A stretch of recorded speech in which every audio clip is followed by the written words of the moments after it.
Hello fans and friends across the universe, and welcome back to my channel from me to you. My name's Keir Smith. I'm excited to bring you today's video. Today's video has been a long time coming. I'm going to tell you my favourite Paul McCartney song. Yes, out of all of the great songs that Paul has released in his post-Beatles career, this is the one that I single out as my absolute favourite. And I'm almost certain that it's going to make a lot of you out there gasp in amazement and say, really? Out of all of the songs that you could have chosen, you've picked that one? I have. And I'll give it the build-up that I certainly think it deserves. This special song comes from my favourite Paul album, Ram, credited to both Paul and Linda McCartney, of course. And I don't know exactly when it took such a strong hold on that coveted #1 spot for me, but it's reigned there for a good 20 years or so, if not more. It's so good, and a bit of an oddity really. I don't think that there's anything else that McCartney has done since this song that you could compare it to. The song is on the second side of the album. Any guesses so far? Okay, I'll tell you. It is the one, the only.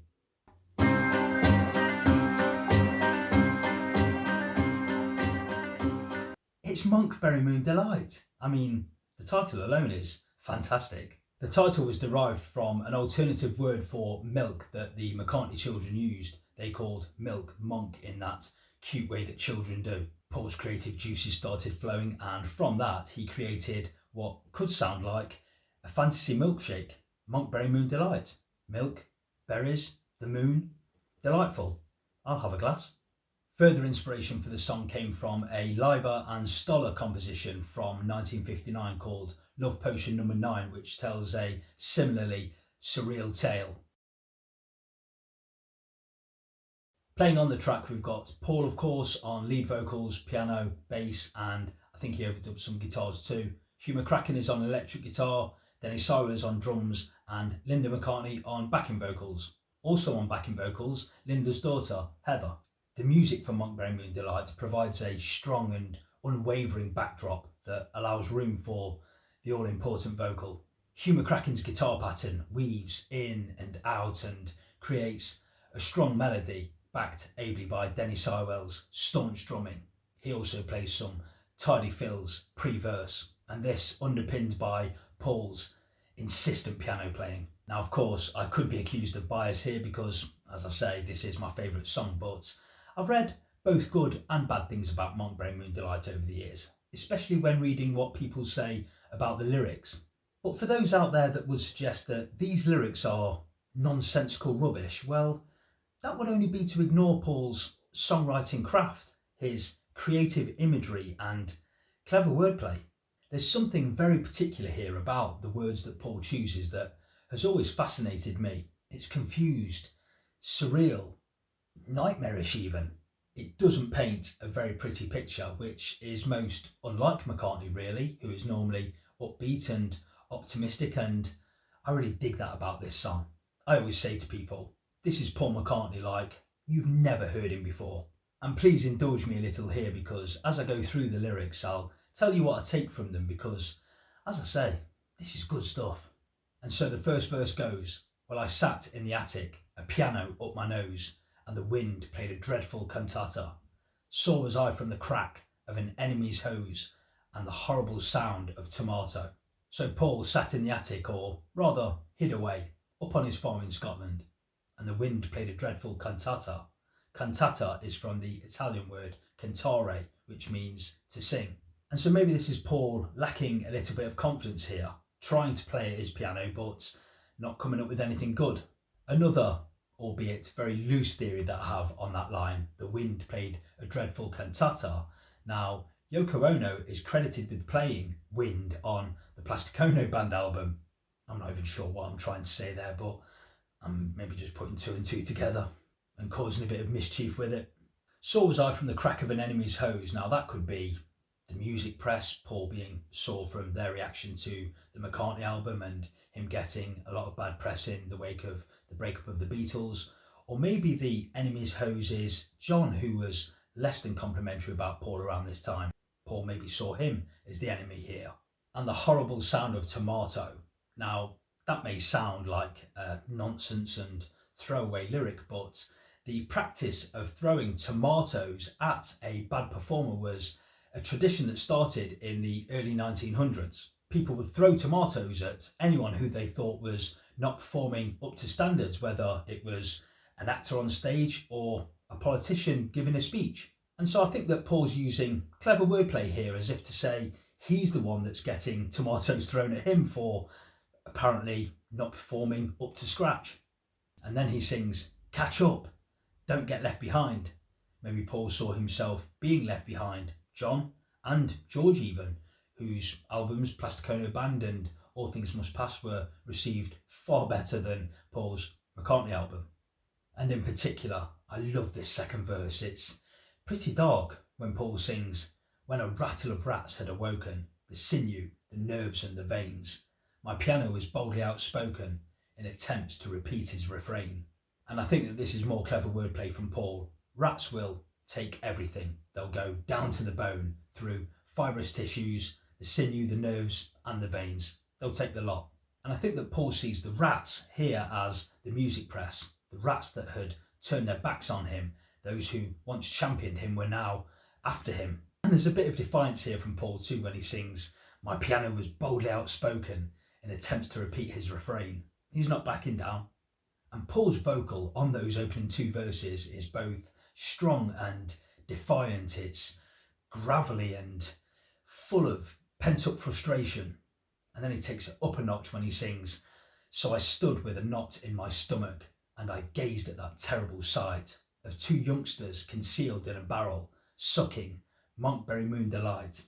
And as Paul's vocals there sound that bit more urgent and more strained, Linda's vocal offers a really interesting counter. Her unfettered and off-key vocals sound disinterested. They sound like they're even mocking him slightly, but they most definitely add an interesting and quirky charm to the proceedings. And I point out again the language that he's using there. "I stood with a knot in my stomach." We all know how that feels, that sick feeling that you get. "And I gazed at that terrible sight." And the history books have told us that Paul was going through hell at this point. He was really upset at what he was seeing going on around him after the fallout of the Beatles, all of the business troubles that they were having, everyone falling out.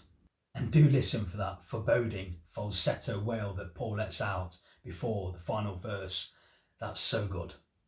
And so the final verse goes, "Well, I know my banana is older than the rest, and my hair is a tangled barretta, but I leave my pyjamas to Billy Budapest, and I don't get the gist of your letter." Now, these lyrics may have been a reference to the rather unkempt look that Paul had around 1970, and the fact that he was coming up to nearly a decade in the public eye. He was 28 when he started writing Monkberry Moon Delight, so he was approaching his 30s, you could say, and maybe he started to feel like the banana, older than the rest. I love that raspy in Paul's voice when he sings that line. "Well, I know my banana is older than the rest." It sounds like Tom Waits before Tom Waits was. And listen to when Paul sings the word beretta, how he almost chokes on it or feels sick from it. Beretta. And I read a comment some time ago that said that Billy Budapest was the name or brand of children's pyjamas back in the 1970s. So that at least explains that line away. "And I don't get the gist of your letter." Now, Paul and John were writing letters to each other around this time, trying to unravel all of the tangles that were the Beatles' business. And I think that that line was a direct reference to what was being said between the two of them around that time. "Catch up, cats and kittens, don't get left behind." And again, I love the way that Linda's vocal counters Paul's there. It sounds great. And that soaring vocal from McCartney that comes in just before the 3-minute mark when he roars Monkberry Moon Delight and leads us into the long outro. The way that Paul moans and sobs and howls his way through this outro, through all of these ad-libbed parts, this for me is showcasing the greatest vocalist of all time at his absolute peak. This vocal is hard to explain, but I'm going to try. It's the sound of genius and chaos colliding. 1 minute he's doing that really clever bass vocal that he does, that dum dum dum dum dum dum dum, and then he goes into that childlike moan, that mew, mew, mew, mew, mew, mew. It's brilliant.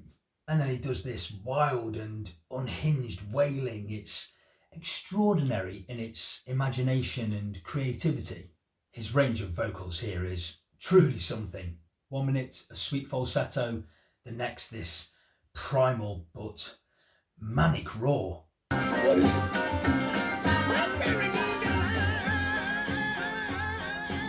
For me, Monk Brain Moon Delight is the sound of frustration turning to anger. It's crazy and out of control.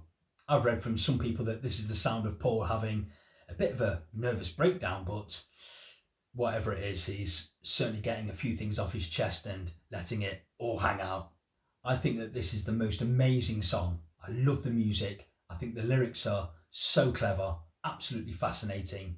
I love Linda's vocals, and Paul's vocals are simply out of this world. Monk Brain Moon Delight is, for me, well, like most of the Ram album, a creative peak for McCartney, a genius at work. So there are my feelings on the admittedly bonkers but brilliant Monk Brain Moon Delight. Let me know what you think, please, down in the comment section below. And as always, thank you so much for stopping by and watching this video. I hope you enjoyed it, and I'll see you for my next video sometime soon. Now, here's Percy Thrillington, who has kindly offered to play us out. See you next time.